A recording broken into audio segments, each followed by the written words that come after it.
You're good to go. Thank you. Hello, everyone.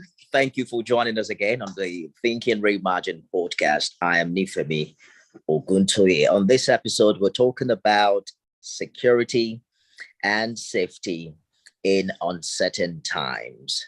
And you agree with me that the past couple of years have been quite challenging for Nigeria, from issues of terrorism to banditry, kidnapping, armed robbery. Recently, rising cases of ritual killings, fraud here and there, and the list is endless. Kaduna is in the eye of the storm.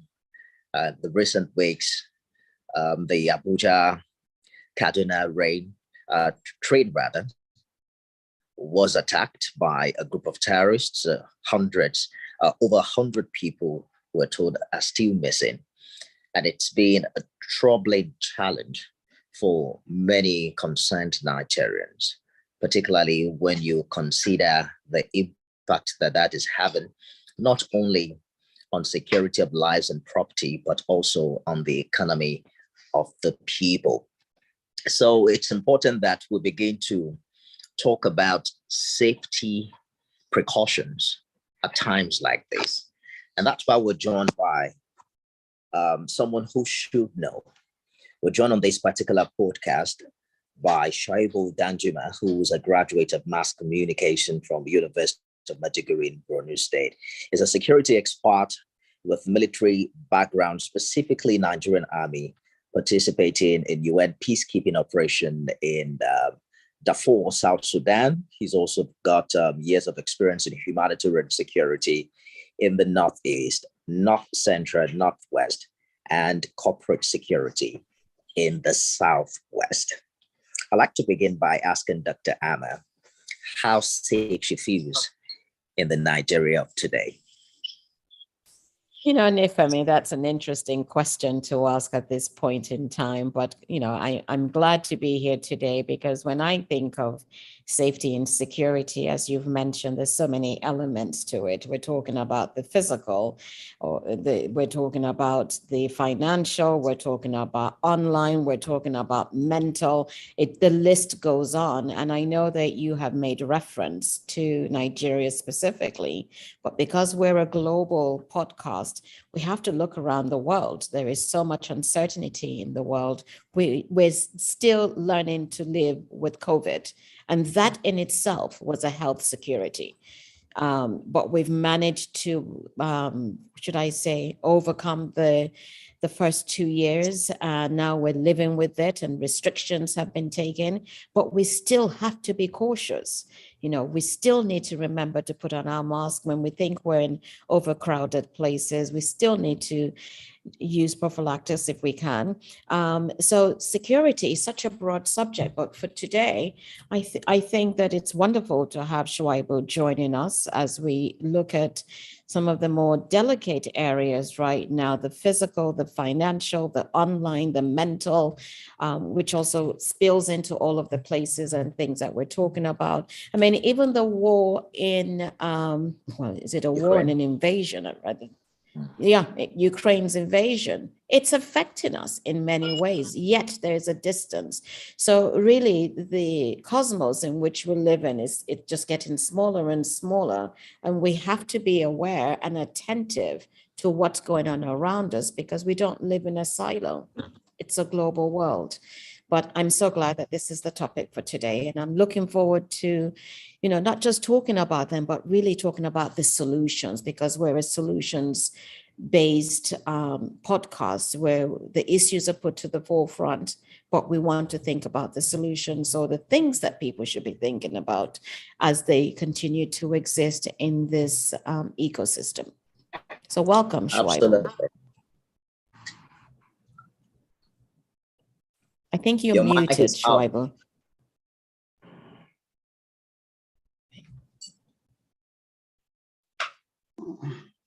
Okay, can you hear me now? Yes, we can. Okay, good afternoon, everybody. It's a pleasure to have me on this wonderful platform. My friend has, Dongs and Dr. Amas, and then the ACO person. Is a very wonderful gathering, and thank you very much for having me. Absolutely. Thank you, Mr. Danjuma, for joining on this one. So I'm hearing it that you have a military background, especially with the Nigerian army, and that you participated in UN peacekeeping operation in Darfur. Did you actually shoot a gun? Well, it's part of the military training. You cannot be in military without actually know how to activate a gun. So that one is fundamental. Absolutely. You must not cooperate. Yeah. You know, it's interesting the developments in the world around us. We hear that many civilians are joining the Ukrainian troop to fight the Russian invasion. And, you know, back here in Nigeria, there's a lot of reflection as to really, if there is conflict, then there's no such thing as being a civilian at a particular age. For instance, now, someone of my age in Ukraine might not be allowed to leave. Even if I have a wife and children, it might just be conscripted into the Ukrainian army. How would you advise that, you know, we hear a lot about kinetic and non-kinetic way of fighting the war here in Nigeria. Would you advise that young Nigerians should begin to think of how to defend themselves really when they're as preparation for unforeseen circumstances, so to speak? Okay, thank you very much for these wonderful questions. Let me first and foremost start from the Ukrainian situations that you just mentioned. You see, the situation in Ukraine is quite dicey, and that is the reason the president now came up that all able men who are willing to carry arms are free to do so. Why is it? It's now become a side of necessity. People actually need to defend their country in the wake of uncertainty, because the numbers of the security forces currently on ground might not be enough to deal decisively with the situations at hand. And that is the reason those are the helms of affairs. They need necessarily that, okay, since the situation is like this, how do you deal with it? It's to bring in civilians, even though they don't have a military background training, even though they don't know how to shoot them. But at that moment, of course, they have to, find the ways of decisively handling the situations. And that's the reason they now co-opted the civilians element to carry arms, at least to defend their country. So that's about that. Then, narrow down to Nigeria. Yes, let me just give you a bit insight about what happened recently in somewhere in Kaduna State. I saw some able young guys, they came out and was even pleading with government that if only government can give them weapons to defend themselves without even salary, they'll be very happy. And that is actually to tell you the kind of situation we find ourselves, that even those that were not trained how to handle gun, of course, they are now begging government to give them arms to defend their community. So that's the situation. See, when you find yourself at a crossroad, there's nothing you cannot do, whether you have the backgrounds or not. Of course, the situations will not dictate what it should be done at that material time. And this is what is actually playing out. Do you think we're at that point yet where we should start talking about self-defense and the need for people to get prepared in that regard? Okay, basically, like the topic of the day, we are talking of safety and security in uncertainty, isn't it? When you are moving to a certain location, the possibility or tendencies of you coming back safe is not there, with particular regard to the situations we find ourselves in this country. But again, yes, we say the primary responsibilities of government is to protect lives and property. But if that is not actualized, then the next thing is for citizens to think from the other way around. And this is what is actually going on now. It's interesting you should ask that.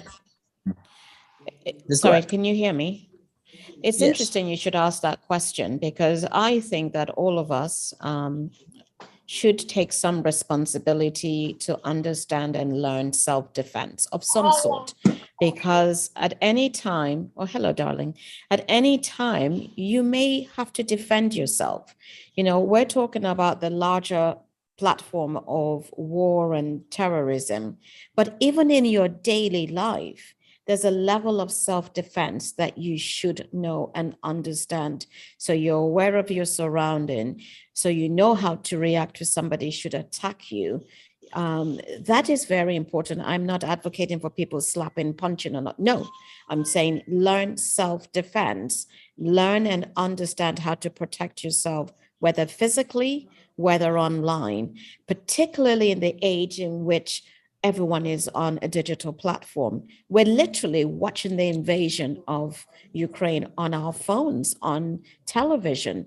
So the world and the way we look at wars has changed. So it is important in times of uncertainty to prepare yourself for these kinds of things. Don't wait until it occurs. Learn self-defense. Learn how to protect yourself within your homes. Somebody mentioned to me yesterday, that the wife was sleeping and somebody tore the netting to the window and took away the phone. Can you imagine? A woman is sleeping in her room with 3 children and someone has torn the netting that you put to protect yourself from mosquitoes to reach for your phone. So where is the security there? Where is the safety net that the person needs within their home? So we have to learn to protect ourselves, whether it's self-defense, whether it's being aware. People are generally walking around without sort of seeing what's going on around them, and then they suddenly react. But in that moment of reaction, you've missed the symbols, the things that are occurring around you that can help any law enforcement who wishes to engage and help you out, because you're not paying attention. You're in a tunnel. So we have to become more aware and we have to educate ourselves. I absolutely think so. I agree with you, Dr. Amma, that we have to add to our spiritual vigilance some security awareness, like you have said. Mr. Danjuma, what we intend to do with this session is to help the listener understand precisely what they can do, in uncertain situations, particularly with your expertise and experience in this regard. Not everyone has the privilege of having a police escort or having, security infrastructure where they live.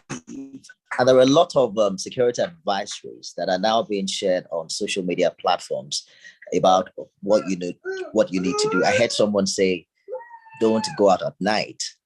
And for someone like me, I don't know how possible that is, because I work at night and then I close from work by 11 p.m. and I have to drive back home. So perhaps you can help us with some security tips. Dr. Amma talked about the need to be aware of what is happening and, pay attention. What would you say we can add to all of this information to help? Okay, thank you very much. Can you hear me? Yes, you're audible. Can you hear me? Yes. Yes. Okay, you can hear me. Okay, thank you very much. Before I answer that, let my voice to what Dr. Amma just said with particular regard to self-defense. Self-defense is very critical at any point, whether in the war times or in the peace time. Yes, there are so many things that one puts into considerations with regard to self-defense.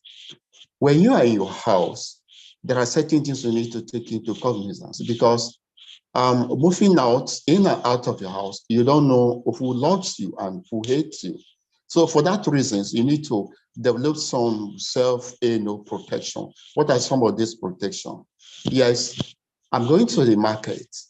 Who are going to meet in the market? There are hundreds and thousands of people, transacting in the market, but you don't know their inner mind. You don't know their motive of coming to the market. You may know yourself, but you don't know the other people. Okay, try as much as possible to understand the security dynamics. Some of these security dynamics is, in the market, when the people are there, what am I going to expect? Will somebody probably look at maybe my outfit, or look at the kind of car I drive in, or even look at you as a person? Because now it's not even, threat actors does not even only look at the wealthy personalities these days again. One of the things they look at, once you're a human, because of course, by the time they kidnap you, they can now what? Begin to come for money, come for ransom. Okay. So for that reason, yes, don't just move in a lonely location. When you are in a lonely locations, a lot of things attract persons that probably want to exploit the loneliness of that location to strike. And by the time they strike, it becomes a kind of disastrous. By the time they pick you from a lonely locations, at the end of the day, you need to call for ransom. Okay, so this is just about that. So you need to kind of have this sense of self-defense on anything, of course. When you are going to a particular location, just try as much as possible to maybe have one, maybe sort of, mingling with people. Try to move close to where there are security locations. And if eventually there's no security locations in where you are going, try as much as possible to avoid going out in times that threat actors can easily strike. Okay, that alone is equally self-defense. And then if in your house, you should have something like, maybe, of course, you may have, say for instance, maybe you have a small, a small stick in your house, okay? In case of maybe somebody is knocking your door at the odd hours, you should be able to maybe, possibly somebody break into your house at the odd hour. You should be able to use something to threaten that person as well. Of course, that person will realize, oh, this person is not, it's not somebody that we cannot easily, pick him or her away. So that alone is what? Is self-defense. That is just all about that one. And then, of course, the security situations in the securities are not enough to cover every part of the country or every individual, every citizen. You cannot, afford to hire the services of a policeman to guide you in the night.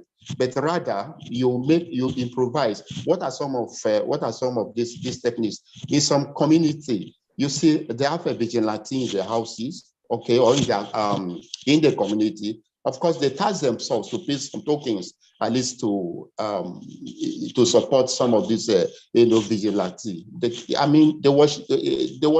watchmen, they watch over their clients, so to say. They protect them. If there is anything, there is alarm. That one too, of course, is self-defense. And then other issues that has to do with probably security advisory is very important. Why do we have security advisory? Security advisory provide some kinds of guidelines, some kind of awareness to citizens or to whoever is concerned. And these things goes a long way in protecting individuals. Okay, one, if you are traveling, don't travel when it is too late. Don't travel too early. Just travel at least at the right time. When is this right time? The times is probably the time that you notice that other people that started moving, okay, assessing the road before you hit the road. But when you are traveling at maybe late in the night, anything can happen. Let's even forget about maybe armed robbery. There are certain things. We don't pray for any emergency. If you involve in an accident in the middle of night, it will be very, very difficult, pretty difficult for you to have a rescuer, because you travel at odd times that the people you hardly see in the influence of motorists. So it is advisable when you're traveling, travel at the times that there's a well-defined visibility, adequate visibility to see from at least 400 meters ahead of you.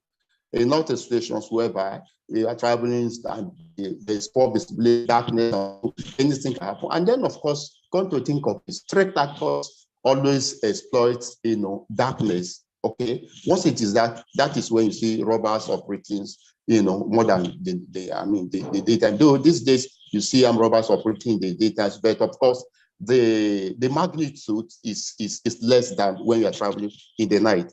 And then again, you see, sometimes something strikes me if I come to ATM. I see some people exposing their financials, positions and all those things in the ATM. Yeah, sometimes when this is something that you can do it secretly. If you slot in your ATM, of course you cover it.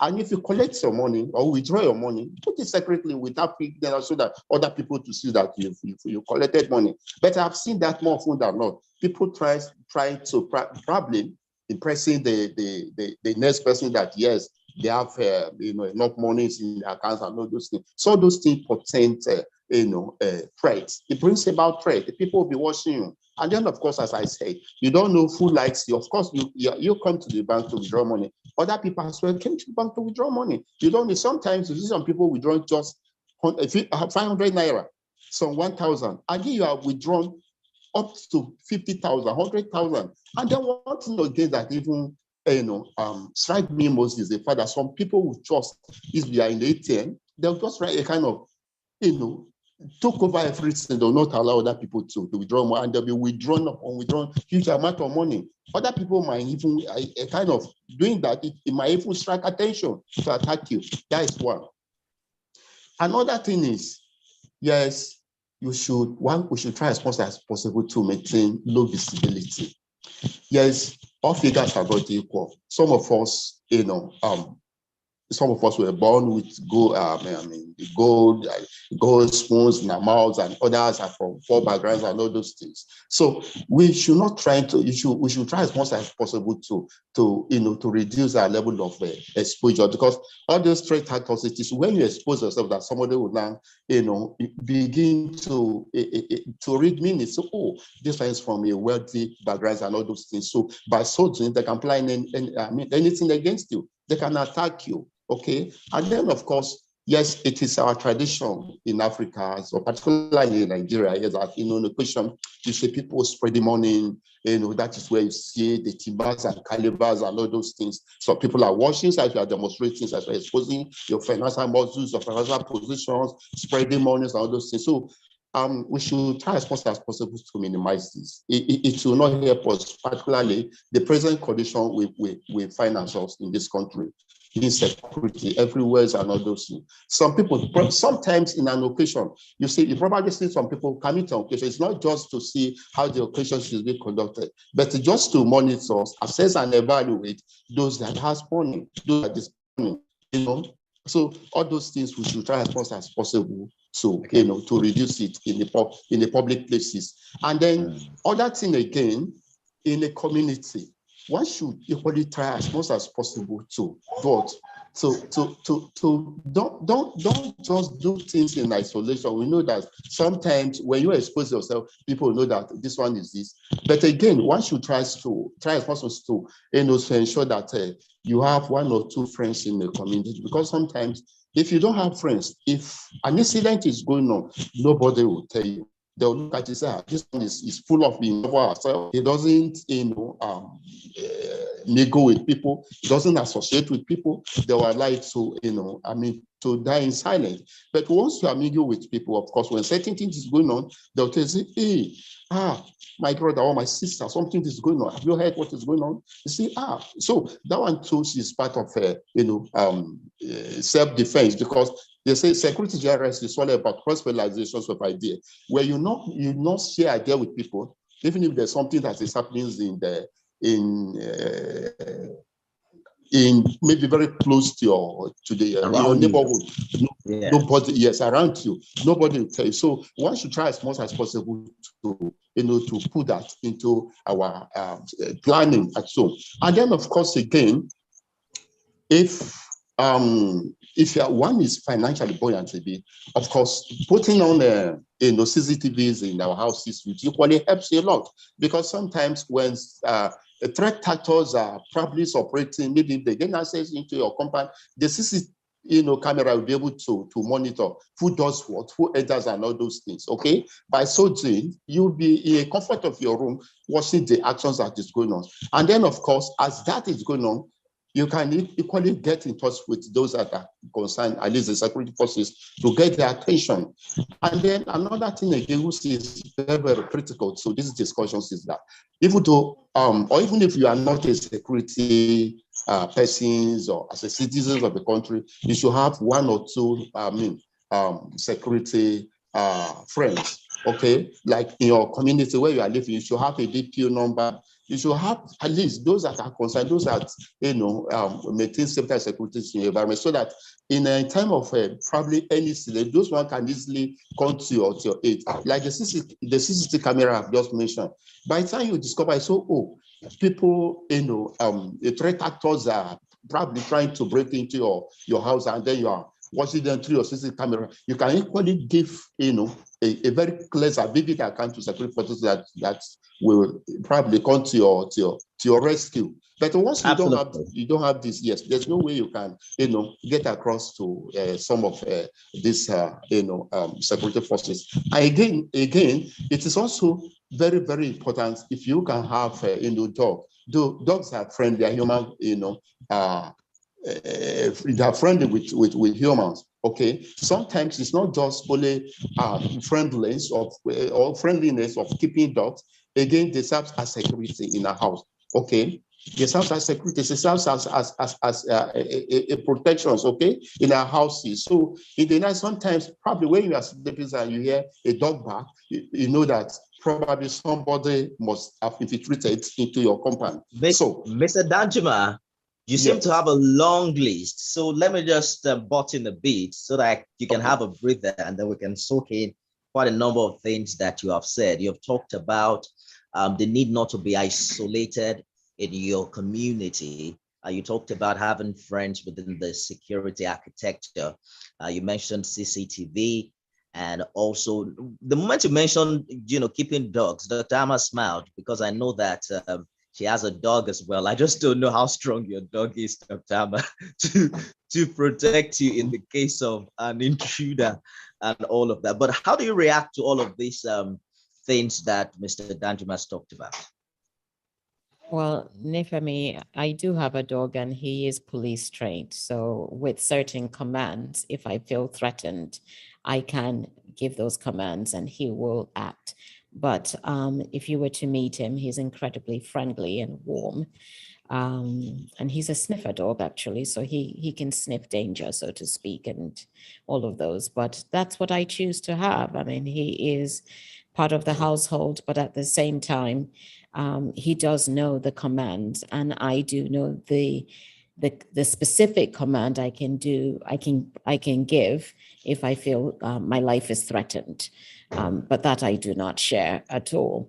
I do agree with Shuaibu on what he has stated. I do think it's important for you to know your neighbors. And in Nigeria, it's certainly important to know the DPO, because the DPOs that you befriend or you become acquainted with are the ones who are going to come to your aid when necessary, because we know the situation in this country.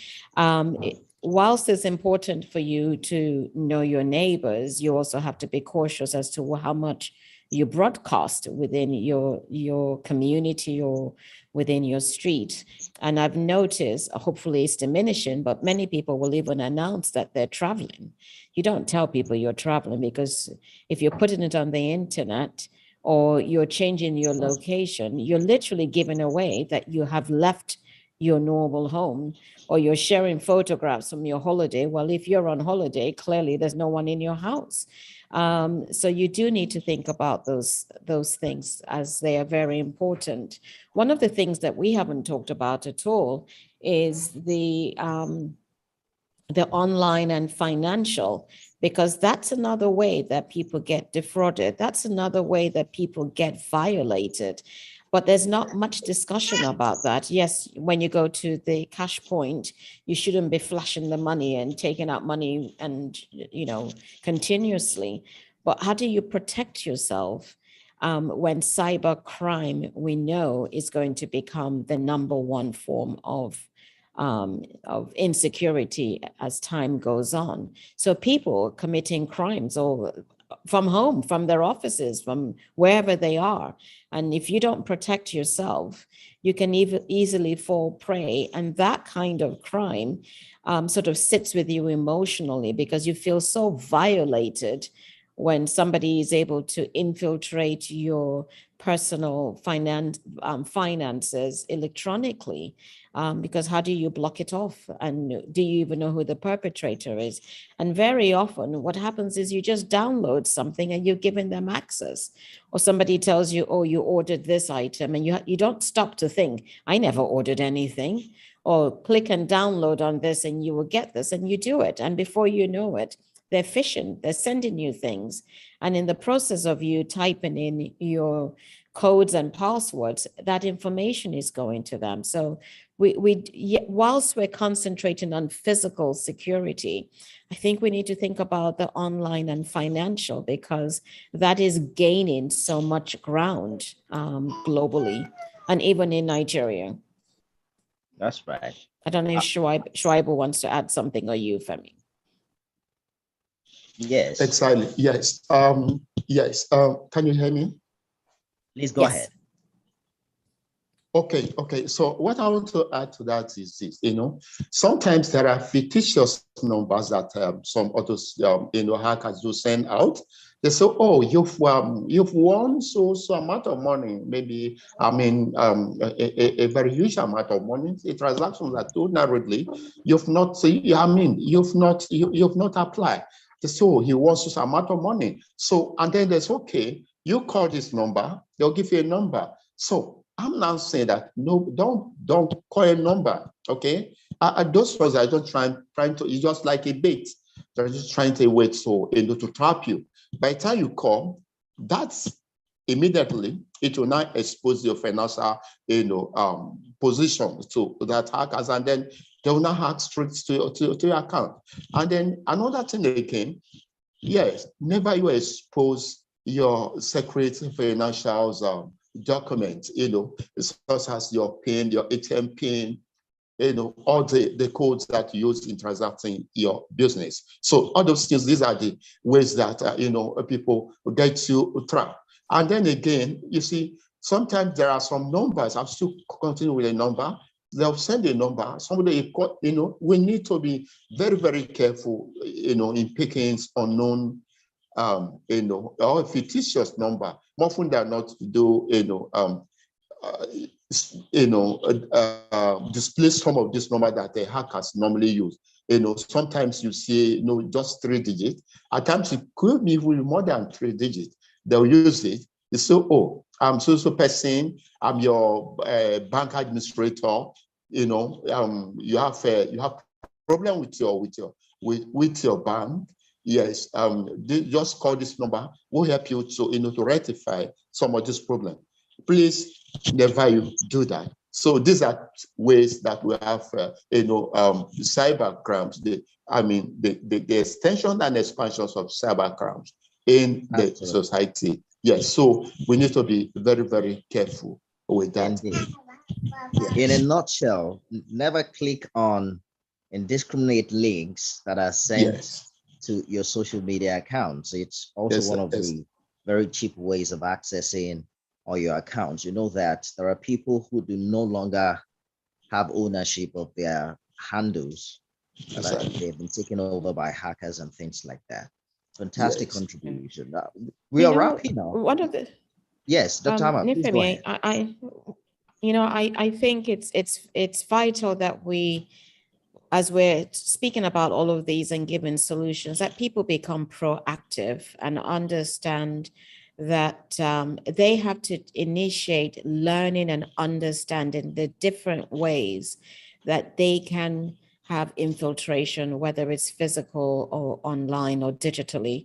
It's very important, because you miss one cue and you've exposed yourself in more ways than you can imagine. So people have to educate themselves, and you can self-defense goes beyond physical defense. It also involves being careful and of how you portray yourself online and what information you make available to people. That's right. Exactly. Yes. Very, And then very again, sorry for the intersection. Something happened recently in Lagos there. Somebody came to hotels and, he came to hotels and, he needed money. You see, he called a security guy that he should help him withdraw money from ATM. You can see how some of us behave in the public. Somebody you never knew before and all those things. You came out, give out your, expose your financial position to that person. Okay, so what happened? When this guy was going on his own part, he gave a certain amount of money to this guy, for accepting his to go on a ride for him. Okay, but at the end of the day, what happened? This guy went and withdraw a huge amount of money from this guy's account and disappear into a thin air. They don't see him again. You see, these are some of the things upon all those adversaries that we have been kind of giving out. Some people are still being adamant. They are not being conscious of the environment or the side skills that they find themselves. How on earth, can you just entrust your financial position? This is financial position where you give out your ATM to somebody with your pins and everything. It's as well as that person that has a full control of your financial position. So, and then look at what happened. You will drop a huge amount of money from his account and disappear. So these are some of the things that actually we need to be very, very careful. Don't just trust anybody. And this has always been a source of concern. When you see somebody, don't just trust somebody. Okay? You need to really take your time, study the person very well before you begin to you have some sense of maybe trusting that person. But you don't just see somebody for the very first time and you begin to entrust all your financial positions, or if your family members life is to that person. We need to be very, very careful. We need to be circumspect in doing all those things.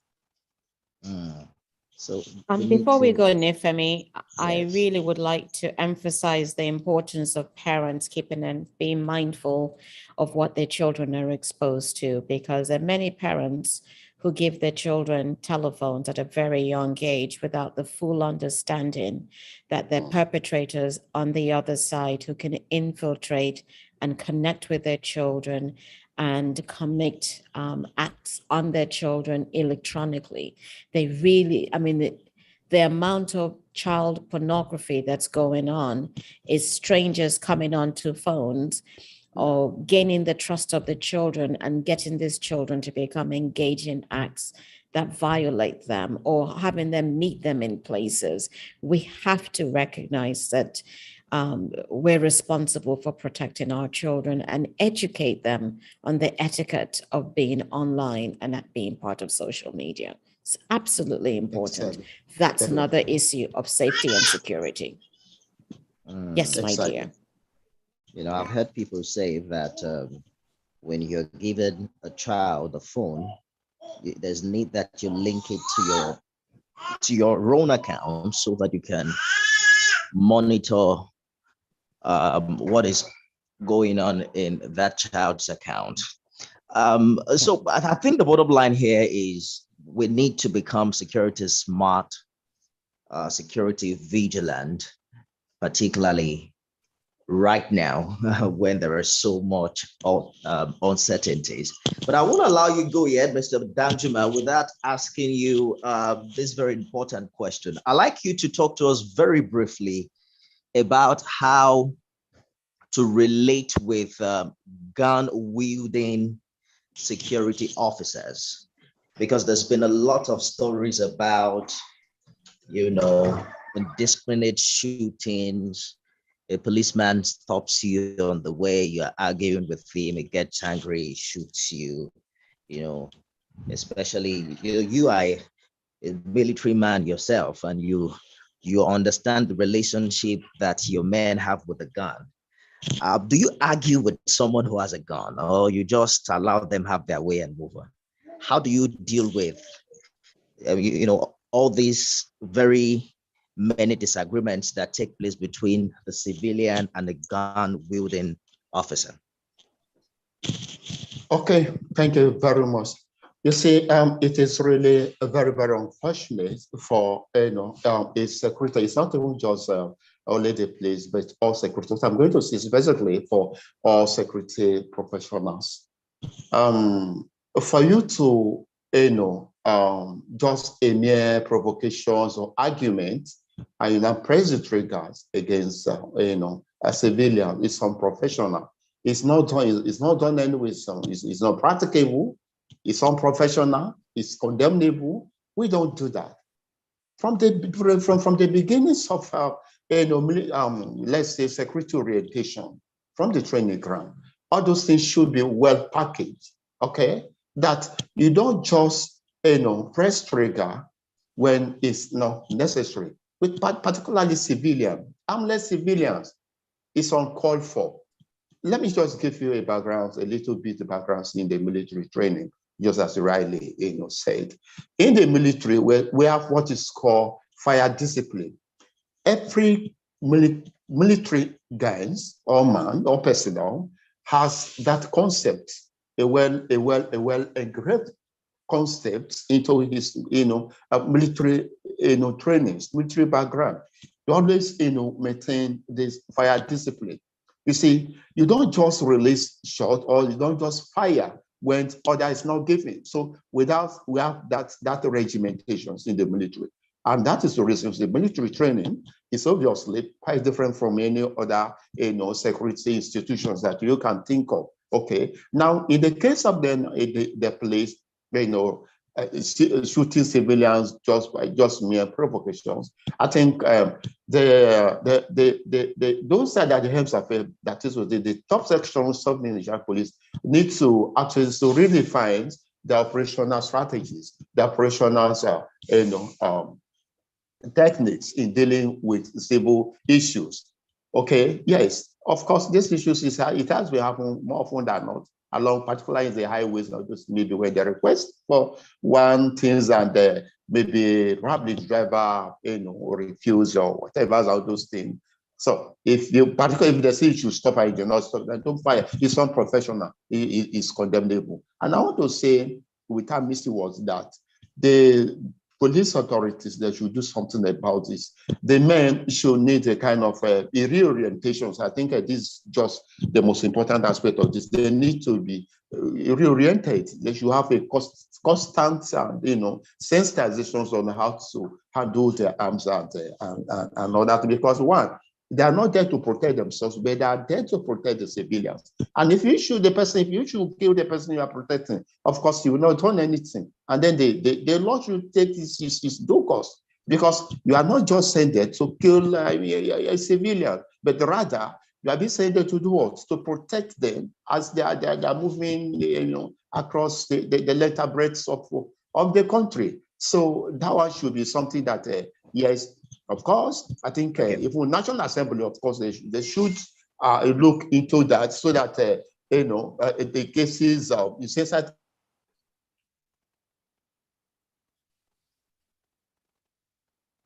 Is it me? I can hear Mr. Danjuma again. I think we've lost him.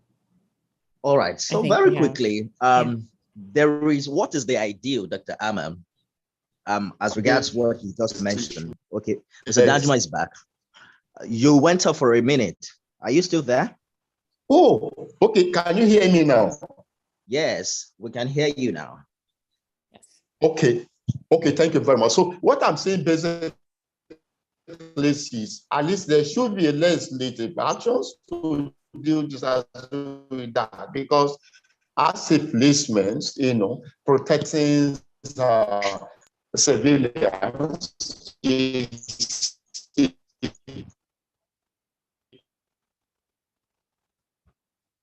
I think we've lost him again.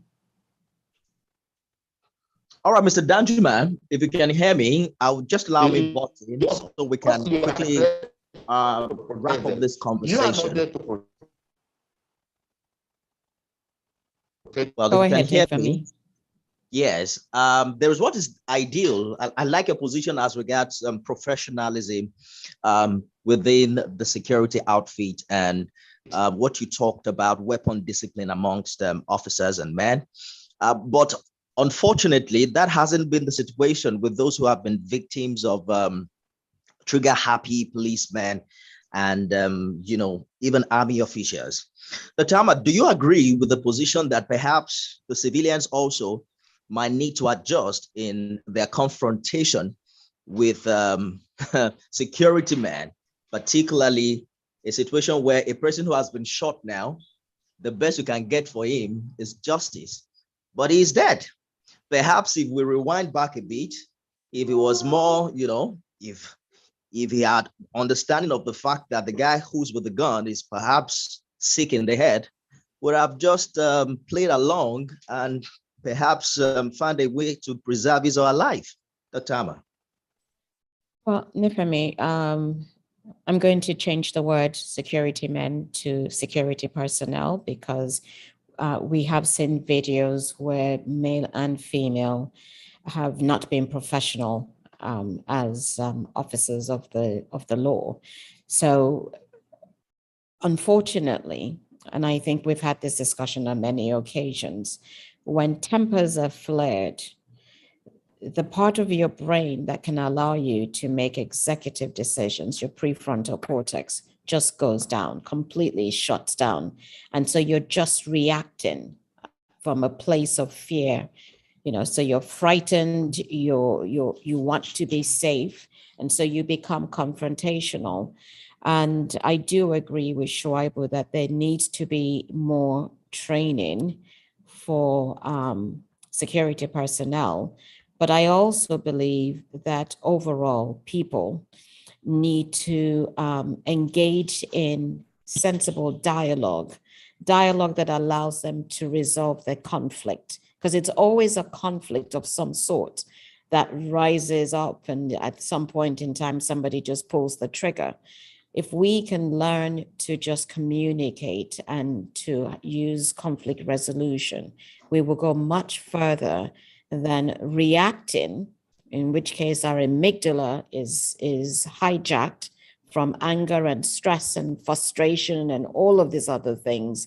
And we just want to react to protect ourselves. And unfortunately, people lose their lives. But there are also cases where, for no reason, somebody just gets upset with another human being because they have a bias against them, or they looked in a particular way, or whatever it is, and they attack. So it's a mixed bag. And I don't think that there's one single response. But I do think that we have to de-escalate the number of confrontations that we experience individually, as a society, and globally. This country is already traumatized from so many things that are going on, that the slightest provocation or somebody uttering a word and the whole thing is over. It's unfortunate. So we have to take responsibility for ourselves. We have to be proactive. We need to educate ourselves on how to protect, self-protection, as well as how to interact and carry out our daily businesses online, just so we feel safe mentally, physically, emotionally, financially, and digitally, because you have to be digitally safe. Cybercrime is on the rise, and we have to pay attention. That's a very good place to leave it. And I think that you made a very important submission when you talked about how hard the country is for quite a number of people. Perhaps all of us can remember that when we begin to interact with people, understanding that the reaction might be coming from a place of frustration. Perhaps they're not getting paid enough, or perhaps they just lost their job. Perhaps they have financial family issues. And we can just cut each other a slack and move on. And hopefully things get better for us. A big thank you to Shoaibu Danjuma, who's a security expert who joined us on this conversation. Thank you for all the advisories you've given to us as regards security and safety. Dr. it's always a pleasure to have you on this conversation. A big thank you, everyone. Thank you so much. See you again next week. Bye for now. Thank you very much. Thank you very much. Bye-bye. Bye. Thank you. Bye. Yes.